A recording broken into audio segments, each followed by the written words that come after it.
عمر ابن خطاب رضی اللہ تعالیٰ عنہ کی کہانی ایک ایسے انسان کی ہے جس کا مزاج بہت سخت تھا، لیکن وہ کبھی ہار نہیں مانتا تھا۔ ان کی فطرت میں مضبوطی تھی، بالکل موسیٰ علیہ السلام جیسی مضبوط شخصیت۔ نبی کریم علیہ السلام نے دعا کی تھی، یا اللہ اسلام کو ان دو میں سے کسی ایک کے ذریعے مضبوط فرما دے۔ ان دو لوگوں میں ایک ابو جہل تھا اور دوسرے عمر ابن خطاب رضی اللہ تعالیٰ عنہ تھے۔ دونوں اپنے اپنے راستے پر پورے سچے اترتے تھے۔ پھر ایک دن ایسا آیا کہ خاموشی کے بیچ ایک آیت کی آواز نے عمر رضی اللہ تعالیٰ عنہ کے دل کو پہلی بار چھو لیا۔ اس لمحے سے سب کچھ بدل گیا۔ جو انسان تلوار لے کر نبی علیہ السلام کی طرف جا رہا تھا، اسی راستے پر اس کی زندگی بدل گئی۔ جو نیت موت کی تھی، وہی راستہ ہدایت کا بن گیا۔ اس کے ساتھ ایمان آیا تو وقت بدل گیا، برائی کی کمر ٹوٹ گئی اور انصاف کھڑا ہو گیا۔ ریگستان کا سب سے سخت آدمی دین کا سب سے مضبوط سہارا بن گیا۔ نبی علیہ السلام نے عمر رضی اللہ تعالیٰ عنہ کے بارے میں فرمایا، اگر میرے بعد کوئی بھی نبی ہوتا تو عمر ہوتا۔ عمر کے دور میں اسلامی ریاست مضبوط ہوئی۔ اس زمانے کی بڑی بڑی طاقتیں بھی نیچے آ گئی تھی۔ مغرب کی طرف بائزنطین اور مشرق کی طرف سسانین سلطنت۔ یہ ایک ایسے آدمی کی کہانی ہے جس نے سچا ایمان پایا اور پوری دنیا کا سامنا کیا، لیکن ان کے دشمن بھی بہت تھے اور ان کی وفات بہت دردناک اور غمگین تھی۔ عمر ابن الخطاب رضی اللہ تعالیٰ عنہ مکہ میں پیدا ہوئے۔ وہ قریش کے ایک چھوٹے سے قبیلے بنو عدی سے تھے۔ قبیلہ چھوٹا تھا لیکن اپنی جگہ پر وزنی۔ جب قبائل کے درمیان جھگڑے ہوتے، جب فیصلے کی ضرورت ہوتی، جب کسی ڈسپیوٹ کو سلجھانا ہوتا، بنو عدی کا نام عزت سے لیا جاتا اور عمر اسی ماحول میں بڑے ہوئے تھے۔ عزت کا ماحول لیکن نرم دلوں کا نہیں۔ ان کا گھرانہ دو چیزوں کا مکس تھا، ایک طرف قریش کی سیاست اور قبائلی نظام اور دوسری طرف گھر کے اندر کی سختی۔ ماں کا تعلق بنو مخزوم سے تھا، وہی قبیلہ جہاں ابو جہل جیسا نام بھی گھومتا ہے۔ لیکن عمر رضی اللہ تعالیٰ عنہ کی زندگی پر سب سے گہرا نشان ان کے والد نے چھوڑا۔ والد ان کے بہت سخت تھے، اتنے سخت کہ لوگ ان کو ان کی ہارشنس سے پہچانتے تھے۔ عمر خود بتاتے ہیں کہ والد ان سے بہت زیادہ کام کرواتے تھے۔ جاؤ اسے وہاں پہنچا دو اور جلدی آؤ، اور بھی بہت کام ہے۔ اور غلطی پر بہت مارتے تھے۔ زبان بھی ان کی بہت سخت تھی اور لہجہ بھی۔ گھر کے اندر محبت کم تھی، ڈسپلن بہت زیادہ تھا۔ جوانی میں عمر رضی اللہ تعالیٰ عنہ کسی پیلس میں نہیں رہے۔ ان کے ہاتھ میں تلوار سے پہلے لاٹھی تھی اور لاٹھی سے پہلے ایک ڈور تھی، چرواہوں کی ڈور۔ وہ بھیڑ اور اونٹوں کو چراتے تھے، کبھی اپنے والد کے لیے تو کبھی اپنے خالہ کے لیے۔ دن بھر دھوپ، خالی میدان، جانوروں کا شور اور خود اپنی بھوک، کبھی کبھی دن بھر کی محنت کے بدلے میں صرف تھوڑے سے کھجور سے گزارا کرتے، بس اتنا کہ آدمی اپنے آپ کو زندہ محسوس کر لے۔ عمر رضی اللہ تعالیٰ عنہ کی فزیکل پرسنالٹی اسلام سے پہلے بھی ایک الگ پریزنس تھی۔ بہت لمبے تھے، بہت اسٹرانگ تھے، اتنے کہ کبھی سواری پر ہوتے تو پیر زمین کو ٹچ کر جاتے۔ آنکھیں بڑی اور ڈیپ سیٹ ہوتی تھی، آواز بہت گہری، ہاتھ پاؤں بڑے بڑے تھے۔ یہ صرف باڈی نہیں ہوتی، یہ ایک ڈر کا سائیکولوجی ہوتا ہے۔ آپ روم میں انٹر کرو اور لوگ سیدھے ہو جائیں، یہ اورا عمر رضی اللہ تعالیٰ عنہ کا تھا۔ لیکن لوگ اکثر اسٹرانگ آدمی کو جاہل سمجھ لیتے ہیں۔ عمر اس اسٹیریوٹائپ کو توڑتے ہیں۔ وہ انٹیلیجنٹ تھے۔ قریش میں اکثر لوگ پڑھنا لکھنا نہیں جانتے تھے، لیکن عمر نے ٹین ایج میں پڑھنا لکھنا سیکھا۔ پوئٹری کو سمجھنا اور پوئٹری کے ذریعے کسی کو جواب دینا، یہ بھی ان کی ایک اسکل تھی۔ اس زمانے میں پوئٹری صرف شاعری نہیں ہوتی تھی، وہ ایک میڈیا تھی، عزت تھی، پروپیگنڈا تھی۔ عمر رضی اللہ تعالیٰ عنہ پوئٹری ڈیبیٹس اور روسٹ بیٹلز میں جاتے تھے اور اس میں حصہ لیتے اور اپنا نام بناتے تھے۔ طاقت کے ساتھ ان کی مشغلیں بھی ویسی ہی تھیں، ریسلنگ، فائٹنگ کمپٹیشنز۔ لوگ ان کو ایک اسٹرانگ مین کی طرح جانتے تھے اور پھر وہ ٹریڈ بھی کرتے تھے۔ روم اور پرشیا تک کے روٹس کا ذکر آتا ہے، سفر کی تکھان، بازار کی پالیٹکس، قافلوں کی زندگی۔ لیکن وہ مرچنٹ بننے میں سب سے زیادہ سکسیسفل نہیں تھے۔ جیسے ان کی فطرت کا سینٹر ٹریڈنگ نہیں، اسٹینڈنگ گراؤنڈ تھی۔ قریش نے یہ چیز جلدی سمجھ لی۔ عمر کا رول قریش کے اندر صرف ایک آدمی کا نہیں رہا، وہ قریش کے اسپوکس پرسن بن گئے تھے۔ جب ٹرائبس کے درمیان کمپٹیشن ہوتے، جب آؤٹ سائڈرز قریش کو چیلنج کرتے، عمر قریش کی طرف سے بولتے، ڈیفینڈ کرتے۔ ان کی انٹیلیجنس اور انٹیمیڈیشن دونوں قریش کو چاہیے تھی۔ وہ ان کو اپنا اسٹرانگ ریپریزنٹیٹیو سمجھتے تھے۔ اور پھر اسلام کا پیغام مکہ کی گلیوں میں گھومنا شروع ہوا۔ اسلام آنے کے بعد مکہ میں صرف ایک نیا عقیدہ نہیں آیا، مکہ کی روح میں ایک نیا سوال پیدا ہو گیا کہ آخر سچ کیا ہے۔ اور عمر کا اندر کا آرڈر جو مکہ کے نظام سے چپکا ہوا تھا، اس پیغام سے ٹکرا گیا۔ उमर रज़ियल्लाहु तआला अन्हु इस्लाम को पसंद नहीं करते थे और अर्ली मुस्लिम्स पर सख्ती करते थे, उनके साथ मारपीट करते, गाली देते, अब्यूज करते। लेकिन यहाँ एक इम्पॉर्टेंट नुएंस है, उनकी मोटिवेशन अबू जहल जैसी नहीं बताई गई। अबू जहल का अपोज करना ज्यादा ईगो और ट्राइबल पावर के लिए था, लेकिन उमर का अपोज करना ज्यादा इस डर से था कि सोसाइटी डिवाइड हो रही है। उनको लगता था कि ये पैगाम फैमिलीज को तोड़ रहा है, मक्का का निजाम डिस्टर्ब कर रहा है। यानी कुरैश के लिए, खासकर उमर रज़ियल्लाहु तआला अन्हु जैसे आदमी के लिए ये सवाल भी एक खतरा बन गया। क्यों? क्योंकि इस्लाम लोगों को जोड़ नहीं रहा था। कुरैश की नज़र में वो उनको अलग कर रहा था, बाप बेटे से, भाई भाई से और बीवी शौहर से। हर रिश्ता जिस पर कुरैश का पुराना निजाम खड़ा था, उस पर एक नया फैसला आ रहा था। तो हर स्ट्रॉन्ग इंसान की कहानी में एक वीकनेस भी होती है। उमर की वीकनेस शराब थी। वो पीने वालों की गैदरिंग्स में जाते थे। ये भी उस सोसाइटी का एक नॉर्मल पार्ट था। एक दिन काबा के पास एक आदमी अपने बुतों के लिए कुर्बानी कर रहा था। उमर रज़ियल्लाहु तआला अन्हु वहां मौजूद थे। अचानक से एक ऐसी जोर की आवाज आई जो किसी को नजर नहीं आई, लेकिन आवाज ने पूरी फिजा को हिला दिया। लोग घबरा कर भाग गए, लेकिन उमर रज़ियल्लाहु तआला अन्हु नहीं भागे। उन्होंने कहा, मैं देखूंगा कि यह आवाज आई कहां से। तो आवाज दोबारा आई, फिर तीसरी बार भी आई। फिर कुछ दिन बाद उमर रज़ियल्लाहु तआला अन्हु ने सुना कि मक्का में एक आदमी ने नबुव्वत का दावा किया है। उमर के जहन में वो आवाज रह गई, जैसे पहले से कोई इशारा दिया जा चुका हो, लेकिन वो उस वक्त समझ नहीं पाए।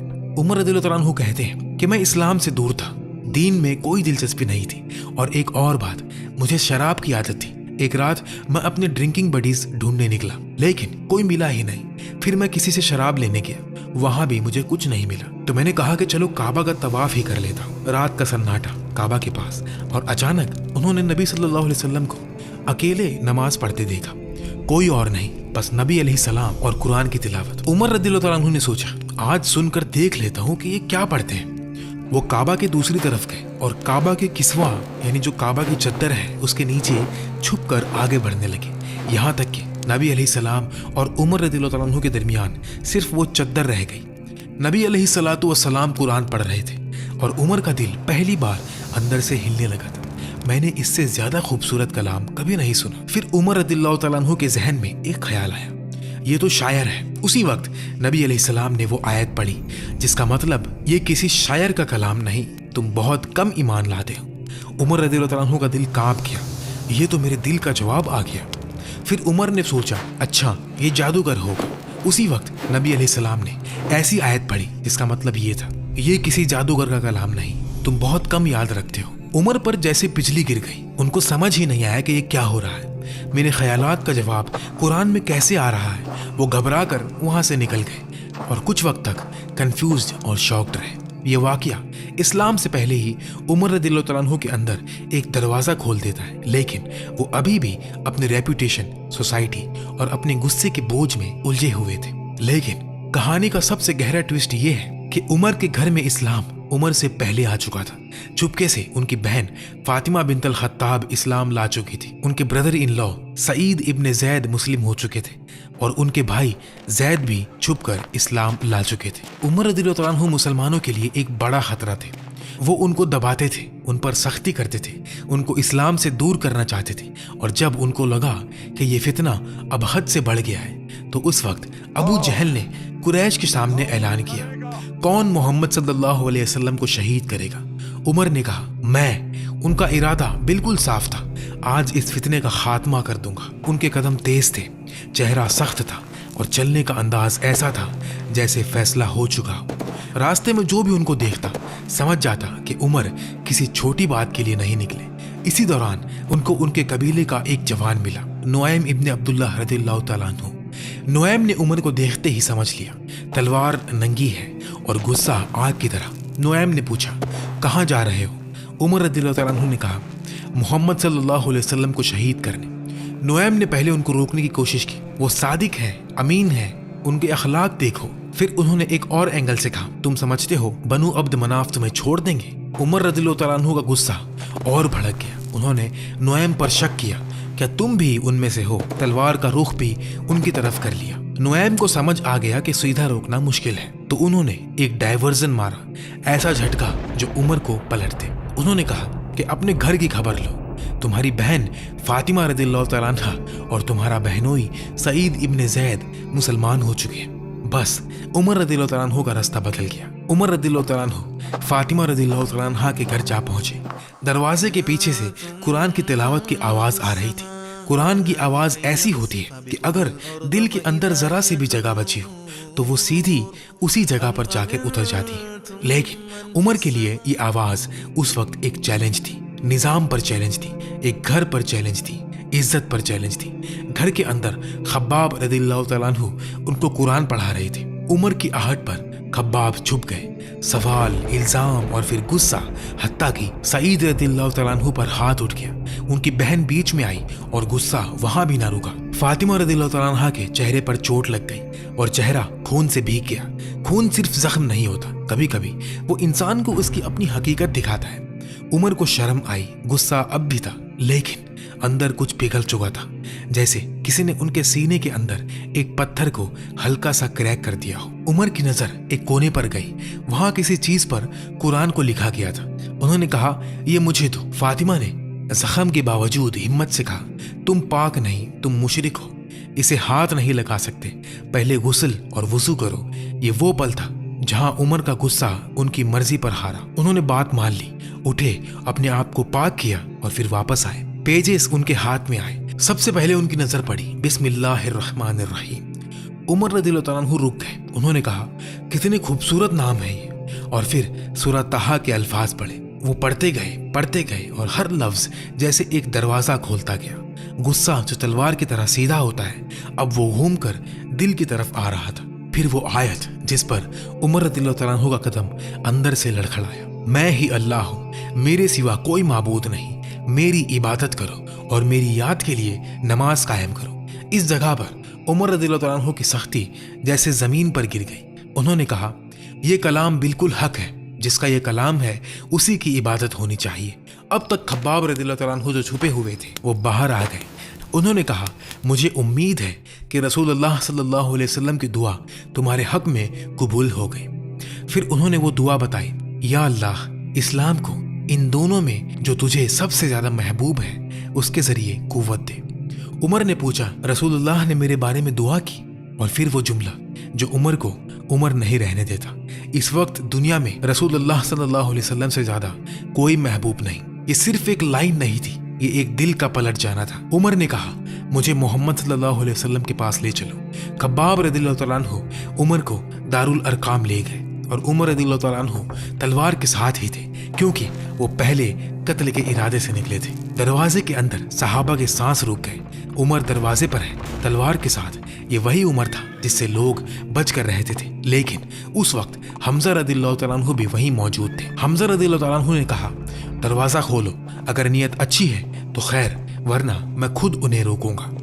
रसूलुल्लाह ने फरमाया, उन्हें अंदर आने दो। दरवाजा खुला, उमर अंदर आए। रूम में खामोशी ऐसी थी जैसे हर दिल अपनी धड़कन सुन रहा। रसूलुल्लाह खुद आगे बढ़े, उमर को पकड़ा, कपड़े झटके और उनको घुटनों पर ले आए और सख्ती से पूछा, उमर, कब तक? क्या तुम रुकोगे नहीं जब तक अल्लाह तुम पर अजाब न भेज दे? ये वो सवाल था जो तलवार से ज्यादा तेज था। और उस लम्हे उमर रदिल्लाहु तआला अन्हु की सारी सख्ती पिघल गई। उन्होंने कहा, मैं अल्लाह पर और उसके रसूल पर ईमान लेने आया हूँ और जो कुछ अल्लाह ने नाजिल किया उस पर। जब उमर रदिल्लाहु तआला अन्हु मुस्लिम हुए, रसूलुल्लाह सल्लल्लाहु अलैहि वसल्लम ने अल्लाहु अकबर कहा। सहाबा भी तकबीर बोल उठे, इतनी जोर से कि लगता था जैसे मक्का के दीवाने भी सुन रही है। फिर रसूलुल्लाह सल्लल्लाहु अलैहि वसल्लम ने उमर के सीने पर हाथ रखकर दुआ की, अल्लाह इसके दिल से जो मलीज बाकी है निकाल दे और उसे ईमान से बदल दे। और यहीं से कहानी का वो नया दौर शुरू होता है जहां जो उमर कल तक इस्लाम को रोकना चाहते थे, आज वही उमर इस्लाम की कुव्वत बनने जा रहे हैं। उमर का इस्लाम हमजा रदिल्लाहु तआला अन्हु के सिर्फ 3 दिन बाद हुआ। 3 दिन और मक्का की हवा बदल गई। इस्लाम के लोग अब सिर्फ बिलाल और खब्बाब नहीं रहे, अब हमजा और उमर भी उनके साथ थे। उमर रदिल्लाहु तआला अन्हु खुद कहते हैं, इस्लाम में 39 मर्द थे और मैं 40वां था। फिर उमर ने एक सवाल पूछा और वो सवाल उनकी फितरत दिखाता है। उन्होंने रसूलुल्लाह अलैहिस्सलातु वस्सलाम से कहा, हम हक पर हैं या नहीं, चाहे जिंदा रहें या मर जाएं। नबी अलैहिस्सलातु वस्सलाम ने फरमाया, हाँ। उमर ने कहा, और वो बातिल पर हैं? फरमाया हाँ। उमर ने बस यही कहा, तो फिर हम छुप क्यों रहे हैं? यहीं से कहानी का अगला हिस्सा शुरू होता है। यहाँ रसूलुल्लाह ने मुसलमानों को 2 सफ़ों में सजाया। एक सफ के आगे हमजा रदियल्लाहु तआला अन्हु और दूसरी सफ के आगे उमर रदियल्लाहु तआला अन्हु। और फिर वो लोग जो कल तक छुप कर नमाज पढ़ते थे अब मार्च करते हुए निकले, जिक्र, तस्बीह, तहलील और मक्का के बीच से गुजरकर काबा की तरफ। कुरैश ने ये सब देखा तो समझ गए कुछ तो टूट गया है और कुछ बन गया है। इसी दिन नबी अलैहिस्सलाम ने उमर रदियल्लाहु तआला अन्हु को अल फारूक का लक़ब दिया, हक और बातिल के दरमियान फर्क कर देने वाला। लेकिन उमर सिर्फ इतने पर नहीं रुके, उनको ये न्यूज और तेज फैलानी थी। उन्होंने पूछा, मक्का का सबसे बड़ा बिग माउथ कौन है जो बात मुंह में नहीं रख सकता? लोगों ने एक नाम बताया। उमर सीधा उस आदमी के पास गए और बिल्कुल सीधे सीधे कहा, मैं मुसलमान हो गया हूँ। बस वो आदमी सीधा काबा पर गया और चिल्लाना शुरू कर दिया। मक्का को खबर मिल गई और फिर जो होना था वो हुआ। कुरैश के मर्द उमर रदियल्लाहु तआला अन्हु पर टूट पड़े, लेकिन अब उमर थे। उन्होंने एक एक को गिराना शुरू कर दिया। काबा के आसपास लंबी देर तक मार पीट होती रही। उमर थक गए, फिर भी रुकने का नाम नहीं। कुरैश फिर जमा होते और उमर फिर तैयार। इसी हंगामे में एक बाइज्जत आदमी आया, कपड़े अच्छे, रुतबा बुलंद। उसने कुरैश को डांटा, तुम लोग ये क्या कर रहे हो? इसने अपने लिए दीन चुना है, ये उसका मामला है। अगर तुम इसे मार दोगे तो बनु अदी तुम्हारे पीछे आ जाएंगे, फिर तुम रोक नहीं पाओगे। और फिर लोग पीछे हट गए। उमर ने पूछा, ये कौन था? जवाब मिला, ये अम्र इब्न अल आस रदियल्लाहु तआला अन्हु का बाप था। अब उमर रदियल्लाहु तआला अन्हु का अगला स्टेप और ज्यादा डायरेक्ट था। उन्होंने सोचा, नबी अलैहिस्सलाम का सबसे बड़ा दुश्मन कौन है जिसको मेरा मुसलमान हो जाना सबसे ज्यादा चुभेगा? नबी अलैहिस्सलातु वस्सलाम ने कहा, मेरा चचा अबू जहल। उमर खुद अबू जहल के दरवाजे पर गए। अबू जहल ने दरवाजा खोला और उमर ने सीधे कहा, मैं अल्लाह और उसके रसूल पर ईमान ला चुका हूँ। अबू जहल का चेहरा बदल गया। उसने बस ये कहा, मत करो।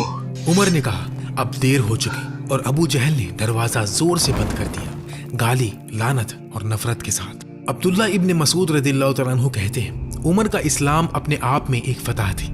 उमर का इस्लाम एक विक्ट्री थी। उमर की हिजरत विक्ट्री थी और उमर की लीडरशिप एक रहमत थी। और वो भी ये कहते हैं कि पहले हम काबा के पास खुलकर नमाज नहीं पढ़ सकते थे, उमर के बाद हम निकल कर पढ़ते। और उमर रदियल्लाहु तआला अन्हु कुरैश को रोकते, हत्ता के हम सुकून से इबादत कर लेते। और फिर हिजरत का वक्त आता है जब लोग छुप कर मदीना जा रहे थे। उमर ने छुपने का तरीका ही नहीं अपनाया। वो तलवार और तीर कमान के साथ निकले, काबा का तवाफ किया, 2 रकात नमाज पढ़ी और फिर कुरैश के सरदारों के पास जाकर खुलेआम कहा, जिसको अपनी माँ को रुलवाना हो, बीवी को बेवा बनाना हो और अपने बच्चों को यतीम करवाना हो, वो मेरे पीछे वादी के पास आ जाए। कुरैश में से कोई नहीं आया, बल्कि कुछ कमजोर मुसलमान उनके साथ हो लिए ताकि उमर रदियल्लाहु तआला अन्हु के साथ हिजरत कर सके। उमर के साथ 20 से भी ज्यादा लोग हिजरत में निकले और उनको खौफ नहीं था क्योंकि उमर उनके साथ थे। उमर रदियल्लाहु तआला अन्हु जिस सख्ती, गुस्से और कुव्वत के साथ इस्लाम के खिलाफ खड़े थे, इस्लाम ने उन्हीं क्वालिटीज को मिटाया नहीं, उनको सही रास्ते पर लगा दिया। सख्ती जुल्म से निकालकर इंसाफ बन गई, गुस्सा फितना से निकालकर हक के लिए हो गया और ताकत लोगों को दबाने से निकालकर कमजोर की हिफाजत बन गई। लेकिन ये कहानी यहाँ खत्म नहीं होती क्योंकि उमर रदियल्लाहु तआला अन्हु का इस्लाम कबूल करना सिर्फ एक शुरुआत थी। असल सफर तो तब शुरू होता है जब एक आदमी अपनी सख्ती को इंसाफ बना दे, अपने गुस्से को हक के लिए रख दे और अपनी ताकत को कमजोर की हिफाजत बना दे। तो अगर आप चाहते हैं कि अगले एपिसोड में हम उमर रदियल्लाहु तआला अन्हु की जिंदगी के वो वाक़ियात देखें जो उनको अल फारूक बना देते हैं, जो उनकी अदालत, उनकी इबादत और उनकी रहमत को समझाते हैं, तो वीडियो को लाइक कर दें और चैनल को सब्सक्राइब कर लें ताकि आप उमर रदियल्लाहु तआला अन्हु की सिरा का अगला हिस्सा मिस न करें। और कमेंट्स में ज़रूर बताएं कि इस कहानी का कौन सा लम्हा आपके दिल को सबसे ज़्यादा लगा। अल्लाह हमें भी कुरान के लफ्ज़ों से पलट दे और हिदायत को हमारे लिए आसान कर दे।